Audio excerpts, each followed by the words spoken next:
বন্ধুরা, এখানে আরেকটি সৌন্দর্য বর্ধনকারী একটি সেতু নির্মাণ করা হয়েছে। আপনারা দেখতে পাচ্ছেন, আসলে সৌন্দর্যের কোনো কমতি রাখেনি। আপনারা দেখতে পাচ্ছেন ছোট ছোট বাচ্চারা এখানে গোসল করছে।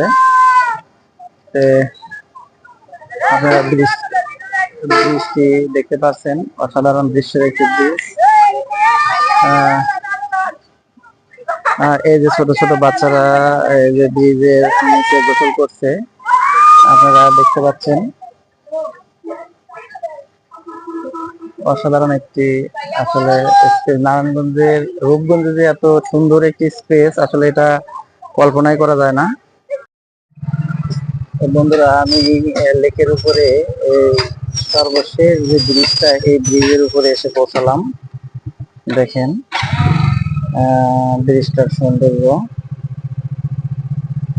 দেখেন। আমি এখন ব্রিজের উপরের দিকে অগ্রসর হচ্ছি।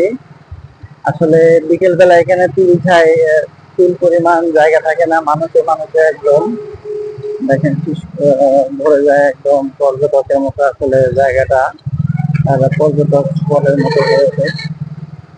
এখন আপনারা দেখেন সৌন্দর্যটা একটু দেখেন।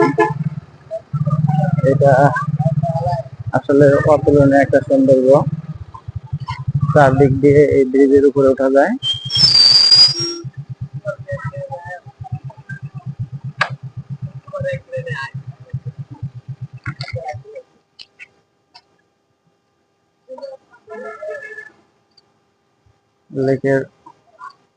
আমি এখন লেকের এই সাইডে অবস্থান করছি।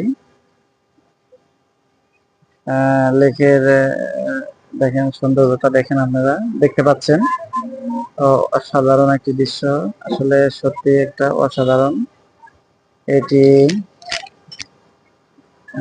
সৌন্দর্য।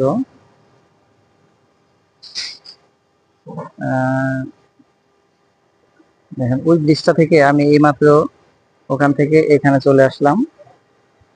আসলে অপূর্ব এক সৌন্দর্য এই ব্রিজটি, আসলে অসাধারণ একটা পরিবেশ। আপনারা আপনাদের সোনামণিদের নিয়ে একটা সুন্দর মুহূর্ত কাটাতে পারবেন। এই লেকের পাশে এসে সুন্দর একটি মুহূর্ত কাটাতে পারবেন। আপনাদের দেখাচ্ছি ঘুরে ঘুরে সবকিছু। আপনি আসলে নারায়ণগঞ্জের চাষারা, নারায়ণগঞ্জ রূপগঞ্জে লেকের সৌন্দর্যটা আসলে অতুলনীয়। নারায়ণগঞ্জ রূপগঞ্জে এই লেকটা পড়েছে। এটা অসাধারণ একটি লেক। আসলে অনেক দীর্ঘ, প্রায় 2-2.5 কিলোমিটার ব্যাপী এই লেকটি নারায়ণগঞ্জের জন্য একটি ঐতিহ্যময় স্থান হিসেবে ভবিষ্যতের জন্য পরিগণিত হবে। দেখেন আপনারা দেখতে পাচ্ছেন লেকের ব্রিজের উপরে আমি এখন দাঁড়িয়ে আছি। সামনে হয়তো আরো সুন্দর ব্রিজ আছে, সেটার দিকে আপনাদেরকে আমি নিয়ে যাব।